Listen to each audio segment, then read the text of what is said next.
Hi BookTube! So somehow we've made it through the end of February and March is upon us. I love March in the BookTube world because there's so many fun events taking place, and I'm going to try and participate in all of them. There's March Mystery Madness, Middle Grade March, and March of the Mammoths. And I'm going to try and overdo myself. Like, I feel like every March I try and do, it's like the one event outside of Nonfiction November where I really, truly try to read as much as I can in those select groupings of books. So let's get into, we'll start with March of the Mammoths, and that is where you're you're reading a book that's over 800 pages, and you don't have to finish the Mammoth, but I always try and read not one, not two, not three, but four. I don't always succeed. I try to read at least two. So yeah, these are all door stoppers. I have the Norton Book of Nature Writing, edited by Robert Finch and John Elder. This one I've already started. Sometimes it gives you a description of the nature writer, and then it gives you just a little clip. And sometimes it's like a page, sometimes it's 5 pages or 10 pages, depending on what they're pulling in from. And so I'm on page 286, and there's a grand total of how many here? 921 pages. So even though I've kind of cheated and started, I still have quite a bit to go. And there's like any nature writer you can think of is in here. And it goes from Gilbert White, who was born in 1720. So it goes in like order of like, when they were writing, all the way to Terry Tempest Williams, who was born in 1955. So yeah, there is that one. And I've been reading slowly, like since I think January, just one a night. I gotta step up my game. And if I want to finish this in March, we'll see. I for sure am coming back at the end of March and let you know if I'll be able to get through these Mammoths. I need to step up my game and read at least 2, if not 3, to finish this. Then going to history, I have the Fitzgeralds and the Kennedys, an American Saga by Doris Kearns Goodwin. I really like her writing. I've read several of her books, and I can't name any off the top of my head right now, but I have enjoyed her in the past, and so this is a Mammoth I have on my shelves by her. And I've read about the Kennedys. I haven't read about the Fitzgeralds, and so I feel like there's going to be lots of interesting drama taking place here, and I'm going to learn about the history of their time. It says there have been many books about the Kennedys. This is the best. So there's any little description here. A rich tapestry of brigands and dreamers, hustlers and stoics, cynics and idealists, and a rousing good story. So yeah, we'll see. There's like, 2 big families, American families. And I'm assuming they're both very wealthy as well. There's one family here, and then the other there. In this one, The Age of Federalism, The Early American Republic, 1788 to 1800, by Stanley Elkins and Eric McKittrick. This book I've had on my shelves, probably one of the oldest books. I know this has moved with me a couple of times, and I have not gotten to it. And it is, I should give you the page, I forgot. Since we talk about Mammoths, and I don't really focus on page count except for these kind of events. This one has 932 if you count the index, which I am, because I'm not going to quibble here with that.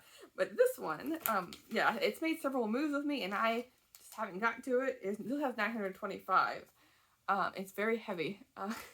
Some of them they use different paper. Again, this goes without saying. These are all going to be heavy books. But yes, I've read many, American Revolution books, colonial books.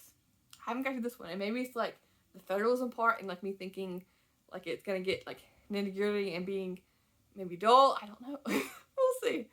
But I picked it up for a reason, and I am gonna give it a try this month. And this year, I'm probably gonna tackle it. And then going to one that's there's like hair everywhere. These are on the floor, and I need a vacuum. There's lots of dog hair. But this one, it looks pretty reasonable compared to this.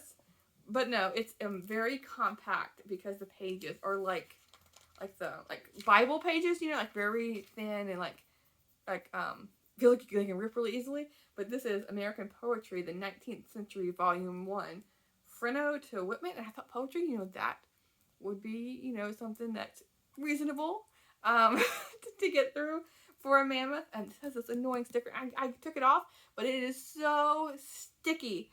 So I slapped it back on because I'm like, I need to figure this out before I, because it's really annoying. It's like right in the title and on the picture here. But yeah, I need like, I don't know, glue gone or something. Let me know. Because I know I'm not the only one who gets annoyed by stickers. Let me know, what is your method on getting the sticky residue to not stay forever, and then talk about hair collecting everything under the sun and just like never being able to hold the book. Let me know what your method is for getting that stuff off. Did I tell you the page count? I can't even remember where I'm at here. This is, let's see. And I also have volume 2 in this edition. 1,099 pages. Again, if you include the index.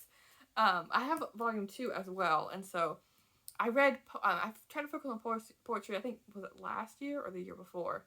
And I read a poetry collection each month. And I think I picked this up when I was in that. And I haven't read a lot of poetry since, but I do still want to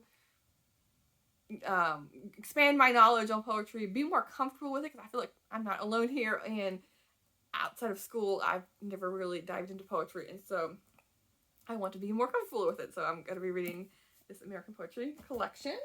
And then let's go to I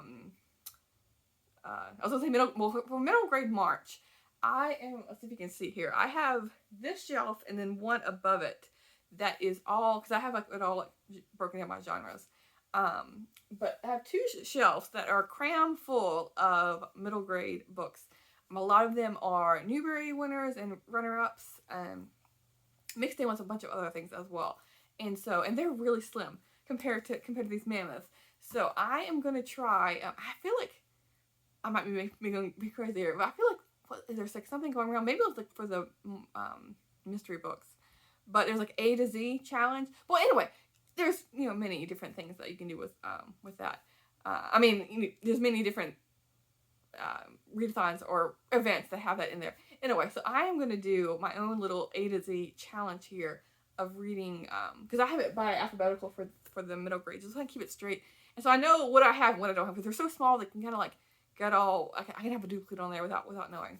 So I have it, that one shelf, these 2 shelves actually, alphabetized. And so I'm going to read one book by, one book A, B, C, D, and so we'll see if I can get to Z.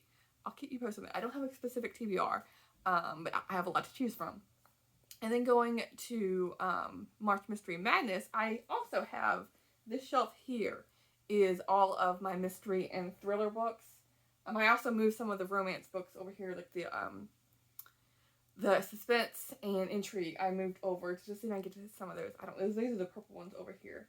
I have a lot of cozy mysteries. There's these 2 stacks. Again, you can't really see that. I don't know. I forgot to move the camera close enough. And then I have some like thrillers. So I just pulled out my little pile here, but I do want to get to some of these as well. Basically, I felt like I made a point before of saying I want to get through all of these books. Most of these books on my shelves are unread, and then I just get rid of everything I read for the most part. So I just want to like really decrease what I have sitting on my shelves. So let's see. I have Anne McMillan, Chickahominy Fever, a Civil War mystery. And what caught my eye was that it's a Civil War mystery, and she's written a couple other books. I haven't read anything by her in the past, but this a Civil Blood, Angel Trumpet, Dead March, and then this is like the fourth book in the series. But with the Civil War history, I know like the sequence of events there, and so I feel like I'm pretty sure I can dive in at any point, because if there's like a main character of like a general or something, then I can figure out what's going on there. But yeah, this is a new to me author, and she's a native of Georgia and lives near Richmond, Virginia. Okay.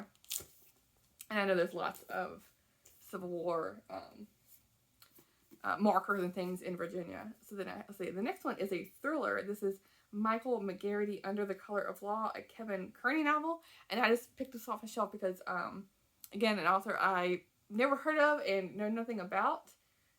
He's the author of The Judas Judge, and so maybe it's like, this is involving the FBI and the Santa Fe police in New Mexico. And so with The Judas Judge, I'm wondering if like a lot of these are like the courtroom dramas, or like the thriller that's leading to that, but we'll see. Then Nick Petrie, The Breaker, a Peter Ash novel, and this is blurbed by Lee Child. I do want to read Lee Child because I don't think, sorry, I'm like picking up books and there's hair flying everywhere. Lee Child, I've maybe read one or two of his books. Like, I had a friend a long time ago who loved his books, and so I feel like I gave it a try then. Of like one that was like a bomb threat. I don't know. I feel like I read one that's talking about bomb threat, but that could be any thriller. My goodness. But yeah, Lee Charles. I'm only showing you my physical books, but I am gonna see if I can get one of his books on ebook to try. Anyway, this is The Breaker, and nonstop action at a machine gun pace. If you aren't reading Nick Cage, now is the time to start. And it says Peter Ash has been laying low in Milwaukee with his girlfriend June, staying out of trouble, blah blah blah blah. And Peter interrupts a crime, but it wasn't what he expected. There's a gunman. Peter have one target. Okay, yeah. You know, I feel like with thrillers and mystery, I don't really need to give a description there. It's like really want to know like how much will it immerse me? How will the story evolve? And is it too easy where I'm gonna guess it, or is it too like corny and like over the top? That's kind of how I judge mysteries. Let's see, the next one here is an older book, one of the older books I had on my shelf, and I'll put it on my pile of cozy mysteries. I don't think it is one, though. It maybe is. This is Charlotte MacLeod, and she's writing as Alyssa Craig, and the title is The Grub and Stakers Pinch a Poke. It's a drama competition reveals many talents, including a gift for murder. And this is, like I said, an older one, and it came out in 1988. I've never heard of this author either. It's Catch a Falling Star. Let's see. This Grub and Stakes it's a gardening club. I would have never guessed that. So yeah, I'm guessing someone gets a present that's a snake, and die by snake bite is what I'm assuming here. This next one, I've read Dial M for Murder, I think a couple of years ago for March Mystery Madness, and this one I saw at a used bookstore, and I could not help myself. It's Dial M for Mancoon by Alex Erickson. And there's a chihuahua and two cats. It's a forever pets mystery. Assault and cattery is the little description here. So yeah, I really like Dial M for Murder. I can't remember the author's name, but that would be a really good pick for March Mystery Madness. And we'll see if this one lives up to the name.